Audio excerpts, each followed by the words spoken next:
Matemática, simples, simples, simples e prática. Prática. Olá, tudo bem? Espero que sim. Seja muito bem-vindo ou muito bem-vinda ao canal Matemática Simples e Prática para mais essa videoaula. Se você é do tipo de aluno que gosta de ser desafiado, que busca aprender a cada dia mais, venha comigo. Nessa videoaula eu trago especialmente para você, aluno ou aluna dedicada que quer aprender um pouco mais de matemática, que gosta de desafio, uma questão muito interessante que caiu aí na FAPEC, no processo seletivo vestibular da UFMS, Universidade Federal do Mato Grosso do Sul 2021. E o tema é geometria plana. Vale muito a pena assistir, é uma questão muito interessante. A questão diz o seguinte: a figura a seguir é parte de um mosaico romano do século II d.C., preservado em uma das mansões encontradas na cidade de Itálica, Espanha. Os bustos representados nos centros dos hexágonos regulares representam as divindades planetárias que dão nome aos dias da semana. No centro, Vênus, sexta-feira, rodeado pela Lua, segunda-feira, Marte, terça-feira, Mercúrio, quarta-feira, Júpiter, quinta-feira, Saturno, sábado e o Sol, domingo. Mas olha que interessante, né? Veja quanto a gente pode aprender, não é mesmo? Aqui a gente tem uma situação que envolve as propriedades matemáticas, mas tem muito mais que isso, tem muita informação. Veja que interessante, eu não sabia disso até encontrar essa questão. E é por isso que estou trazendo para você com tanto prazer.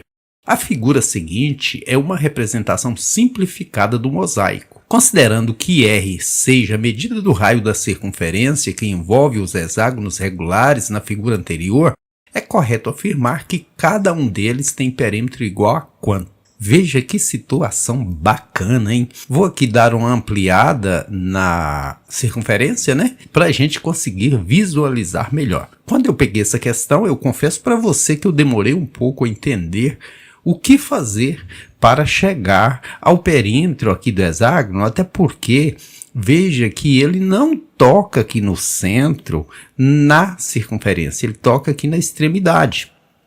Então eu tenho que buscar uma maneira de explorar esse ponto que ele toca na circunferência. Eu tenho que tentar achar a relação do raio com o lado do hexágono a partir de um ponto que ele toca na circunferência. Por quê? Porque o raio ele vai do centro até a circunferência. Se eu pego aqui no centro, o hexágono não toca a circunferência. Então o que eu pensei? Eu vou dividir de forma que eu trace esse segmento de reta aqui, olha, que pega desse nesse, porque tanto esse ponto toca a circunferência, como esse também toca. E aqui eu tracei o diâmetro dessa forma. Mas para eu aplicar aqui as propriedades matemáticas, é mais simples eu partir do triângulo. Então o que eu vou fazer? Eu vou traçar um segmento de reta aqui também, porque esse ponto também toca o círculo, e criar um triângulo retângulo. Veja que deu aqui um triângulo retângulo. Por que eu sei que é um triângulo retângulo? Porque se você considerar esse hexágono que é regular, ele toca aqui e aqui, então forma aqui um ângulo reto, um ângulo de 90 graus. Com isso ele é um triângulo retângulo. E aqui eu posso utilizar, né, as propriedades matemáticas aplicáveis aí no triângulo retângulo. Só que para isso eu preciso saber a medida desse ângulo aqui, porque esse eu sei que é 90 graus, mas esse eu não sei. Então o que eu vou fazer? Eu vou descobrir quanto que é um ângulo aqui do hexágono, porque assim eu desconto 90 e acho a sobra. Mas como fazer para saber a medida de ângulos internos de um polígono? Você o divide em triângulos. Se eu dividir aqui, ó, 180 graus, cada triângulo é 180, né? 180, a soma dos ângulos internos de qualquer triângulo é 180, 180 nesse, 180 nesse. Assim eu tenho 1, 2, 3, 4 vezes 180. 4 vezes 0, 0, 4 vezes 8, 32, elevei 3, 4 vezes 1, 4, 3, 7, dá 720 graus. Porém, um hexágono tem 6 ângulos, olha, 1, 2, 3, 4, 5, 6. Então eu vou dividir isso aqui por 6. 1 vezes 6 para 7, 1. Desço 2. 2 vezes 6, 12. Para 12, nada. Desço 0, desço 0. 120 graus. Desculpe se eu estou sendo muito detalhista, mas eu queria muito que todos os alunos que assistissem essa videoaula entendessem perfeitamente como que se resolve essa questão, beleza? Então, cada um desses ângulos de todos os hexágonos mede 120 graus, então esse mede 120. Com isso, eu sei que esse segmento de reta tem a mesma medida desse, então um triângulo tem 180 graus, eu divido isso nesses 3 ângulos, já tem 120 aqui, sobra 60 que eu vou dividir igualmente por esse aqui, ó, 30 nesse e 30 nesse. Assim, 30 com 30, 60 com 120, 180, que é o que todo triângulo tem internamente, como soma dos seus ângulos internos. Então veja que eu posso confirmar que realmente aqui é 30, porque se eu juntar 90 com 30 dá 120. Todos os ângulos de todos os hexágonos têm 120 graus cada um. Eu vou dividir esse triângulo ao meio, assim eu posso trabalhar com um triângulo retângulo.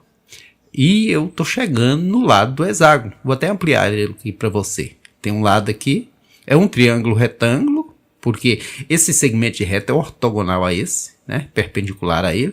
Então aqui é 90 graus, 90 graus. Assim, eu tenho aqui um ângulo de 30 graus. Sendo assim, eu posso explorar as relações trigonométricas no triângulo retângulo. Veja que em relação a esse ângulo, isso aqui é o cateto oposto. Em relação a esse ângulo, ou não, né, isso aqui é a hipotenusa. A hipotenusa é sempre o lado maior. Então, se eu tenho cateto oposto e hipotenusa, o que eu posso usar? No ângulo do triângulo retângulo, para encontrar o seno, o que é que você usa? É o cateto oposto sobre a hipotenusa. Mas o que é que você usa? É o cateto oposto sobre a hipotenusa. Quando a gente tem cateto oposto e hipotenusa, a gente usa seno, né? E quanto que é o seno de 30? Eu tenho até uma musiquinha que eu utilizo para fixar esses valores. É muito bom, né? A gente introduz a música e ajuda a arejar as aulas. Aí boto 1 e boto 2 e boto 3. Aí boto 3 e boto 2 e boto 1. E depois coloco 2 no denominador de cada um.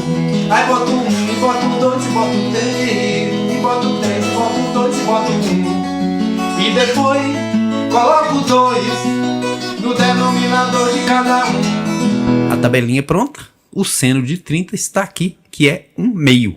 Então, seno de 30, que é 1/2, é cateto oposto, que eu vou chamar de x agora, sobre hipotenusa, que eu chamo de L, de lado do hexágono.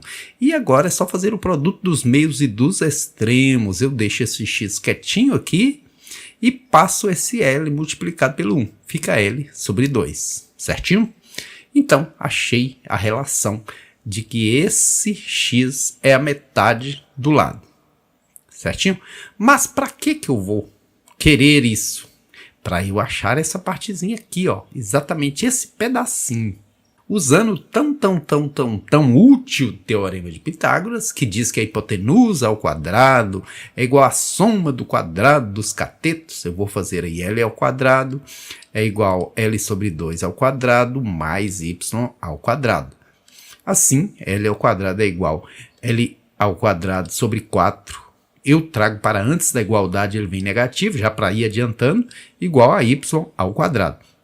Se eu determinar o menor múltiplo comum aqui, dividir pelo denominador, multiplicar pelo numerador, 4 dividido por 1, 4 vezes L, 4L2 menos 1L2 aqui, 3L2 sobre 4, que eu vou jogar para o segundo membro. Veja que esse y2 estava no segundo membro, veio para o primeiro membro.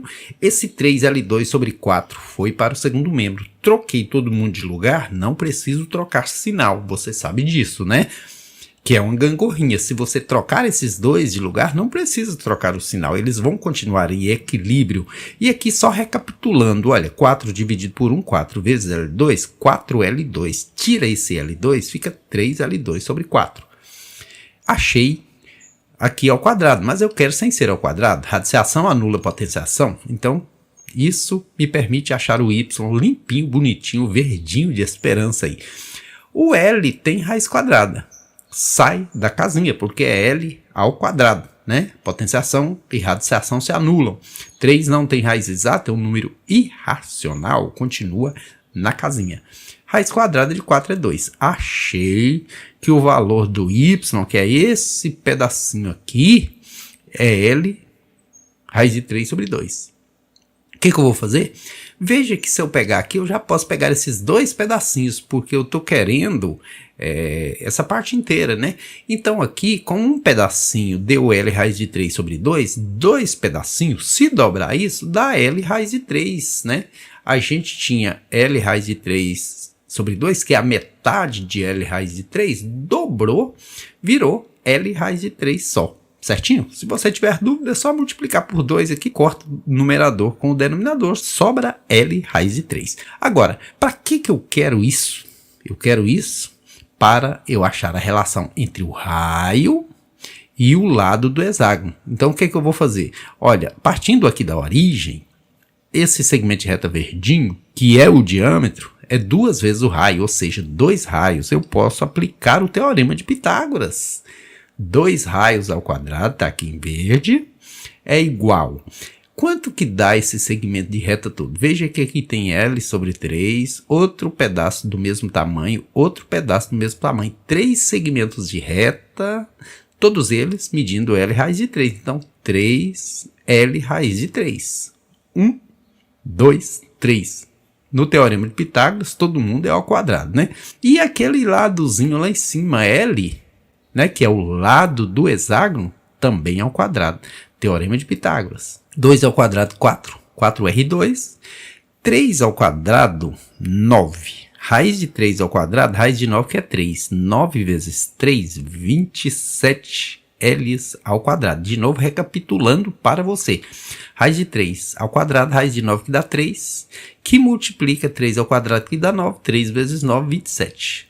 Aqui eu tenho agora 28L ao quadrado, esses 27 com esse, igual 4R2. Como eu disse anteriormente, quando eu troco todos de lugar, a gangorrinha mantém o equilíbrio, não desequilibra, não precisa trocar sinal. Aí eu vou deixar o L2 sozinho, passar o 28 para o segundo membro. Como ele está multiplicado, ele vai dividido. E eu vou simplificar para simplificar. 4 dividido por 4. Derrete, some, desaparece. 28 dividido por 4, 7. Para achar a relação do L com R, eu aplico a radiciação, porque radiciação e potenciação se anulam. Então, L fica sozinho, bonitinho, limpinho, do jeito que eu quero. R ao quadrado, quando você extrai a raiz, fica R sem ser ao quadrado, porque radiciação e potenciação se anulam. O 7 continua na raiz porque é um número irracional. Porém, a gente vê lá no 8º ano que quando isso acontece, a gente tem que racionalizar o denominador, torná-lo racional, achar um número aqui que me dá uma raiz quadrada. Só multiplicar por raiz de 7, numerador e denominador. L é igual a R raiz de 7. Raiz de 7 vezes raiz de 7, raiz de 49, que é 7. Como o perímetro são 6 lados, olha, se eu pegar aqui 1, 2, 3, 4, 5, 6, basta eu multiplicar isso por 6. P de perímetro é igual a 6, porque são 6 lados, que multiplica R raiz de 7 sobre 7. E aí está prontinho. Voltando ao enunciado do problema, qual alternativa nos fornece esse valor? A letra E de esperança. Esperança de que você tenha gostado da videoaula, esperança de que você se inscreva no canal, para que a gente possa compartilhar o conhecimento. Meu amigo, minha amiga, você é estudante, é o futuro do nosso país. Alguém já me disse isso há muito tempo atrás e eu fui entender depois de um tempo que realmente a educação faz toda a diferença na vida da gente, na sociedade. Eu acredito na educação, eu acredito em você e é por isso que eu faço esse trabalho com tanto prazer. E se você gostou, compartilha aí, curte, indica aos seus amigos, vamos compartilhando conhecimento. Quanto mais pessoas tiverem conhecimento, melhor para todos. Aqui é bom estudar, bem que é bom aprender. E para facilitar, eu vou ajudar você.